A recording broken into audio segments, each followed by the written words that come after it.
Ki so ga otvorili člani moškega pevskega zbora Pobje.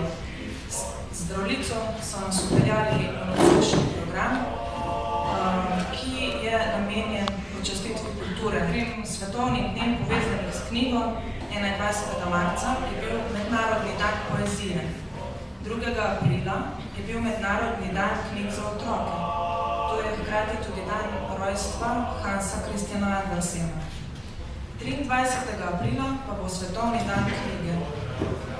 Vsi te pomembni dogodki so nekako zaznamovani tudi z našim današnjim gostom.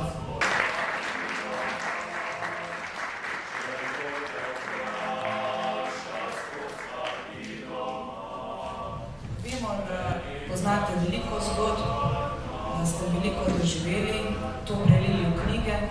Nekateri vas poznajo bolje, nekateri o vas vedo manj, ampak ta večer je namenjen prav temu, da vas vsi spoznamo še z kakšne druge plati, skozi kakšno drugo zgodbo. So to gledake, da mi je verjetno tam okoli 3. leta starosti pičila ena zelo strupena muha in sicer bom rekel po domačem red. Kar pomeni, da sem moral, ne vem kako so moji starši to zmogli, ampak moral sem v bolnico in sicer sem me peljali v idrijsko bolnišnico. Je bilo takrat tam. Zakaj to pomeni? Zato, ker je moj najstarejši spomin, ne to, da me je pičila osa, muha, prenci, kaj s tem to, ampak zato, ker je to moj najstarejši spomin, so tla v tisti bolnišnici, to je šahovnica črno-belih polj. Tako kot šahovnica.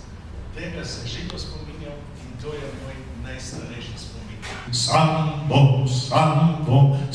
bom rože ljubil, sam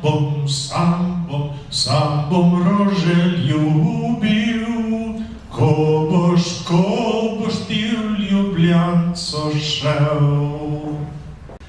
Tukaj prvi svoje sem dekle obil, tu sem ji obljubil, da bom z njo živel.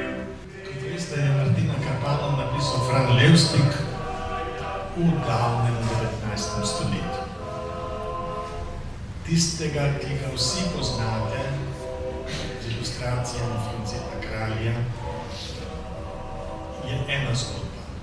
Toda od tam dalje je Levstik napisal še nekaj zraven. Ampak se mu je ustavilo, ni mogel nadaljevati.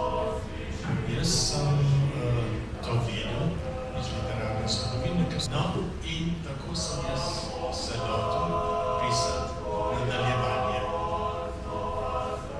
Nastavi zaključek, to je tisti del, kjer Martin Karpan s pomočjo Predelikovička Jegovca že beži od izječe iz tiste sobe, kjer je čakal na obešenje. Če bi še naprej ustvarjali in še kdaj se znašli v naši družbi in nam povedali kakšno zanimivo stvar iz vašega življenja. Hvala lepa.